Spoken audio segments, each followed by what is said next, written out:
بسم اللہ الرحمن الرحیم۔ حضرت عقبہ بن عامر رضی اللہ تعالی عنہ بیان کرتے ہیں، رسول اللہ صلی اللہ علیہ وسلم نے فرمایا، جس نے کسی کا کوئی عیب دیکھا اور اس کی پردہ پوشی کی تو وہ اس شخص کی طرح ہے جس نے زندہ دار کور کو زندہ کیا۔ مشکوٰۃ المصابیح، حدیث نمبر 4984۔ حضرت عبداللہ بن عمر رضی اللہ تعالی عنہ بیان کرتے ہیں، رسول اللہ صلی اللہ علیہ وسلم نے فرمایا، اللہ کے نزدیک بہترین ساتھی وہ ہے جو ان میں اپنے ساتھی کے لیے بہتر ہے، اور اللہ کے نزدیک بہترین پڑوسی وہ ہے جو اپنے پڑوسی کے لیے بہتر ہے۔ مشکوٰۃ المصابیح، حدیث نمبر 4987۔ حضرت عبداللہ بن مسعود رضی اللہ تعالی عنہ بیان کرتے ہیں، ایک آدمی نے نبی کریم صلی اللہ علیہ وسلم سے عرض کیا، اللہ کے رسول، مجھے کیسے پتہ چلے کہ میں اچھا ہوں یا برا؟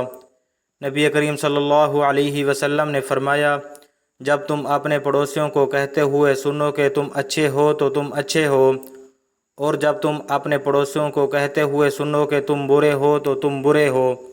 مشکوٰۃ المصابیح، حدیث نمبر 4988۔ حضرت ابو ہریرہ رضی اللہ تعالی عنہ بیان کرتے ہیں، ایک آدمی نے عرض کیا، اللہ کے رسول، فلاں عورت اپنی نمازوں، روزوں اور صدقات کی کثرت کے حوالے سے مشہور ہے، لیکن وہ اپنی زبان درازی سے اپنے پڑوسیوں کو تکلیف پہنچاتی ہے۔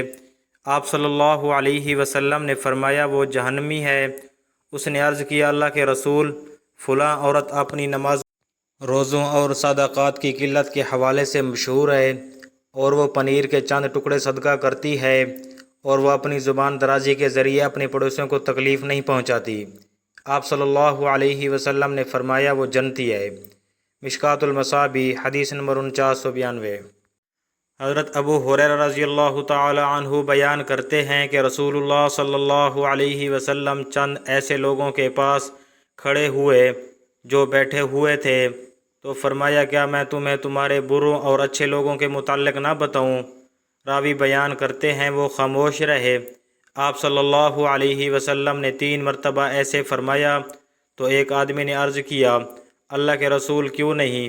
آپ ہمارے بروں میں سے بہتر کے متعلق ہمیں ضرور بتائیں۔ آپ صلی اللہ علیہ وسلم نے فرمایا، تم میں سے بہتر شخص وہ ہے جسے خیر کی توقع کی جائے اور اس کے شر سے امن ہو، جبکہ تم میں سے برا وہ ہے جس سے خیر کی توقع نہ کی جائے اور اس کے شر سے امن نہ ہو۔ مشکوٰۃ المصابیح، حدیث نمبر 4993۔